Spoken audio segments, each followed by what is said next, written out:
Hello everyone, this is Dalster and welcome to another episode review for Dark Side the Ring. And in this episode, it talks about the events that led up to the tragic fall of Owen Hart. For those of you who do not know who Owen was, he was the little brother of the infamous Bret Hart. Before he died, he was in the Nation of Domination in WWF before it got changed to WWE. Owen then changed his gimmick into the Blue Blazer and would sadly be his last time using that gimmick. When the pay-per-view Over the Edge in 1999 happened, Owen was supposed to land with his blue blazer costume in a comedic way, but one of the chains broke, causing Owen to fall to his death. It was a very sad time, and even though Owen was in serious condition, Vince McMahon still continued the pay-per-view, even though his wrestlers were scared or sad, as their co-worker or friend, Owen, had died. This video will be a long one, and there will be descriptions of the fall. So if you are sensitive to descriptions of deaths or falls, this video might not be for you. Owen Hart's family comes from Calgary, Canada. His father, Stu Hart, had over 12 kids. Boys in the Hart family are usually wrestlers, while the girls in the Hart family marry wrestlers. Popular in-laws in the Hart family were Davey Boy Smith and Jimmy Neidhart.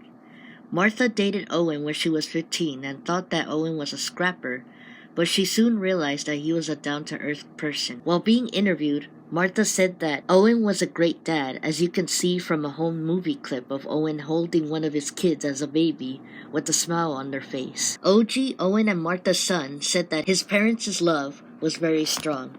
Athena, Owen and Martha's second child, remembered Owen taking their family to the zoo and considered the time with her dad her favorite part. At 23, Owen signed with the WWF, World Wrestling Federation, and worked alongside his older brother Bret. Jim Cornette at one point managed Owen in his career. Owen made his debut as the Blue Blazer, donned a blue mask with a puffy cape. In the ring, Owen was a technical wrestler and did fast flips. In 1993, Owen retired the Blue Blazer gimmick and used the spoiled brother gimmick in order to stand up to his brother Bret. In WrestleMania 10, Owen and Bret had a match against each other. Owen won the match against his brother and would then succeed in other storylines in the WWF, such as winning the King of the Ring. Since he was working in the WWF, Owen was hardly home as he was on the road a lot. When the Montreal Screwjob happened, Bret got screwed by Vince and went on to WCW. The WWF at the time wanted to keep a Hart member, so they decided to keep Owen. Around this time, the Attitude Era wanted wrestlers to be good actors for their storylines. The WWF wanted Owen to have an affair with Deborah, but he refused and did not want to make it seem as though he was cheating on his wife. Owen then returned to his Blue Blazer gimmick for comedic relief. Jim Ross thinks that creative should have done better for Owen and that he found the Blue Blazer gimmick embarrassing. The Blue Blazer would say, "Take your vitamins, say your prayers, and drink your milk." Woo! The WWF tried to spoof WCW's Sting, since they were in competition with them, by having Owen stuck in the harness in order to make fun of Sting and WCW, since Sting back then used to come down to the ring with a harness. The company who rigged Owen also rigged the Rolling Stones and Elton John, as they also worked for companies such as Disney and the MGM in Las Vegas. The people in charge of the harness rope had Owen locked in a locking carabiner so that he could move around a little, as he would be inches away from the ring mat. It was to try and get the audience to laugh whenever Owen did his comedy sketch.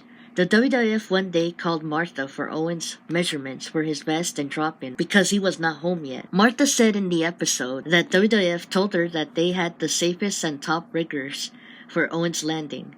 Once Owen was home and was leaving for the next pay-per-view event, a day or so later, he said bye to his wife and daughter, followed by picking up his mother-in-law and his son Ochi, taking Owen to the airport for him to fly to Kansas City. The last thing Owen said to his son Ochi was to take care of his mom and sister. Ochi said in the episode that it felt different when he went to the airport with his dad than the other times that they had gone there. Over the Edge pay-per-view was being held in Kansas City, Missouri. In the Over the Edge pay-per-view, Owen had a match against The Godfather. JR felt that Owen had more worry for the match, as Owen had to be raked down from a high altitude. Once he went to the Rifters, Owen was changing into his Blue Blazer gear. Owen was hanging from 80 feet in the air as he was preparing to land in the ring. As Jim Ross and Jerry Lawler were in the commentary table. Seconds later, Jerry hits JR in the shoulder, and they see Owen falling to the ring. WWE referee at the time, Jimmy, said in the episode that when it was Owen's cue to go down, Jimmy thought that he heard screaming and felt a brush against his head and his shoulder. The top rope had jammed Jimmy's finger and then sees Owen face up and then calls for help. JR said the sound that Owen made when he fell made him sick, as he looked very sad and a little scared talking about it in this episode. We see an old clip from Over the Edge where JR explains that Owen, or the Blue Blazer, was supposed to make a superhero entrance from the rafters, but that there had been an accident. Chris Jericho said in the episode that when he heard JR's announcement, JR said that he was going to keep the audience updated with the situation, leaving Jericho confused. JR said that the cameras were pointing to the audience instead of the ring, where the accident had happened, and felt that something was wrong. One of the wrestlers told the Godfather that Owen had fallen, as the Godfather was behind the curtain, shocked by the news.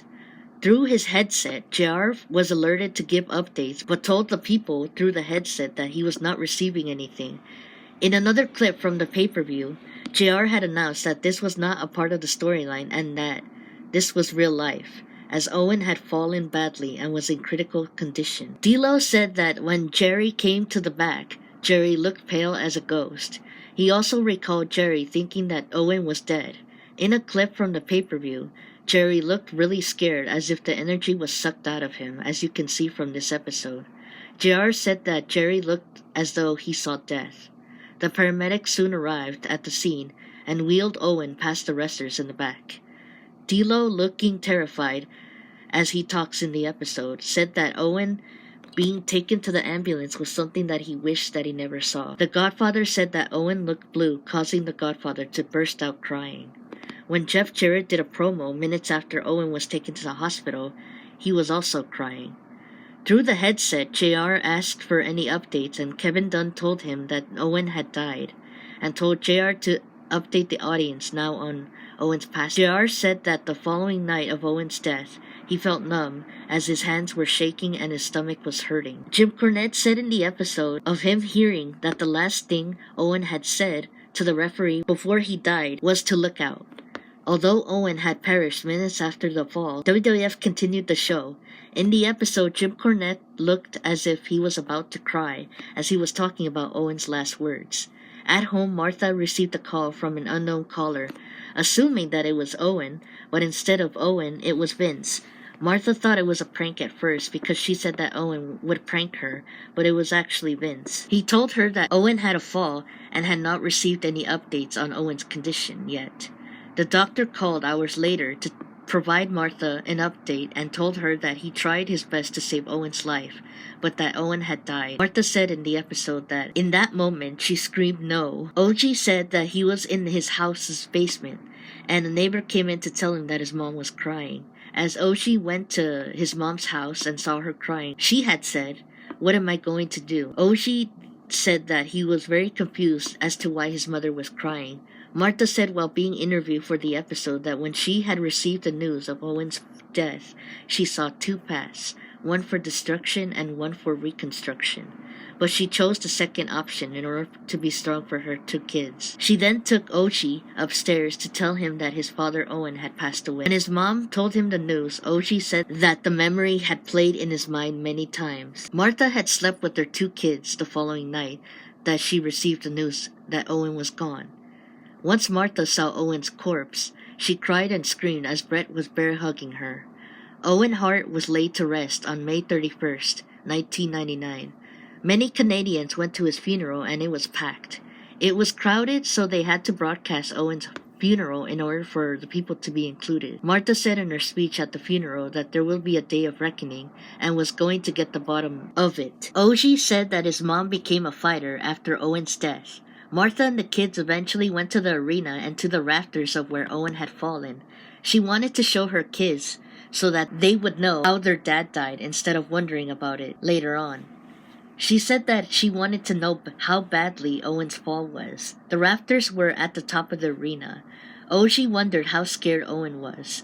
Martha had a lot of questions and felt that there was negligence. WWF had sent her Owen's wrestling gear stuff, and the clip that was used around Owen's body. It was very small and the type of clips that would be used for sailboats. It was said in the episode that the clip that was holding Owen, who was about 240 pounds that day, would open immediately if it was holding something heavy. Before the day of the Over the Edge pay-per-view, Owen was approached by the riggers to do a rehearsal for the stunt that he was supposed to do, but he said that he did not want to do it. The riggers had told him that it was a different setup, but Owen supposedly refused. Martha said that the riggers wanted to quickly release Owen from the clip for the event and named the man who released Owen, and his name was Bobby Talbert. She also said that Bobby had no experience and filed a wrongful lawsuit against Vince and WWF in Kansas City. Vince, however, chose to sue Martha in Connecticut because in Connecticut there are no damages awarded. Martha mentioned in the episode that Vince was also trying to manipulate the Hart family into going against her. Some of the Hart family members stayed quiet and others were sneaking behind Martha's back by giving her personal and private documents to WWF so that they could use it to win the case. In an old clip where the press was asking Vince questions, a lady had asked Vince that there did not seem to be any safety measures. The response that Vince gave was, first of all, I resent your tone and that this was a tragic accident. After a year-long battle with the WWF, Martha got a settlement of $18 million, but she wanted the case to go to trial. She felt that Vince treated Owen's body like a piece of garbage. The evidence shown in the episode of Owen's death was that his blood was still on the boards of the ring mat along with broken areas, but Vince still went on with the show as he said in a press conference that Owen would have wanted the show to go on. JR called Owen's fall one of the worst things that has ever happened to him in his wrestling career. Martha and Oshie refused WWE to use Owen's name since she said that they were responsible for Owen's death. Days after Owen's death, Martha created the Owen Hart Foundation in order to help single mothers and other low-income families. Martha thinks that Owen would be proud of his kids today as Oshie is a lawyer and Athena was a graduate in journalism. Interviewers for this episode are Dr. Martha Hart, Owen's wife and widow, Chris Jericho, D'Lo Brown, Jim Ross, The Godfather, Jim Cornette, Oshie Hart, Owen's son, Athena Hart, Owen's daughter, and Jimmy Corderas, former WWE referee. Before I give my final thoughts of the episode, I want to talk about Owen's biography and some facts that were not mentioned in this episode. Owen Hart was born on May 7, 1965, in Calgary, Alberta, Canada. Owen was the youngest of his 12 siblings. His parents were Stu and Helen Hart. Stu was known to train his trainees hard in his basement, which was known as the Dungeon. A lot of wrestlers trained in the Dungeon, such as Edge, Christian, Fritz Von Erich, Chris Jericho, Roddy Piper, and the Harts themselves, especially Natalia, who was the only female trained in the Dungeon. He worked in a lot of promotions, such as Stampede Wrestling, New Japan Pro Wrestling, World Championship Wrestling, but was more successful in WWF. Now WWE. Hart was Greek from his maternal grandmother and Irish through his maternal grandfather. His dad was Scottish-Irish, as well as some German ancestry. Owen had dual citizenship in America and Canada. He started wrestling in high school for the amateur wrestling program, which is where he had met Martha. After high school, Owen got into the University of Calgary. He won 4th place in the 1984 Canada West Championship. Wrestling was not Owen's first choice of a career. In 1997, Owen won the WWF Intercontinental Championship title from The Rock. Owen married Martha on July 1st, 1989. Hart got inducted into the Legends Pro Wrestling Hall of Fame in 2011 by his brother-in-law, Jimmy Neidhart, who was also inducted with Owen. Fox Sports dubbed Owen a genius because of his in-ring performance. WWE released a DVD and Blu-ray called Owen Heart of Gold in 2015. WWE wrestler Kevin Owens named his son after Owen and uses Owens for his wrestling last name in order to pay tribute to his son and Owen Hart. In 2021, AEW did a tournament called the Owen Hart Cup Tournament, and they do it every year. The Owen Hart Foundation is in partnership with the tournament. They also had Martha come in and bless the ring, which I think it was in Kansas City, Missouri, where Owen had fallen. Correct me if I'm wrong. AEW also had Owen Hart merchandise and is featured in the console game AEW Fight Forever.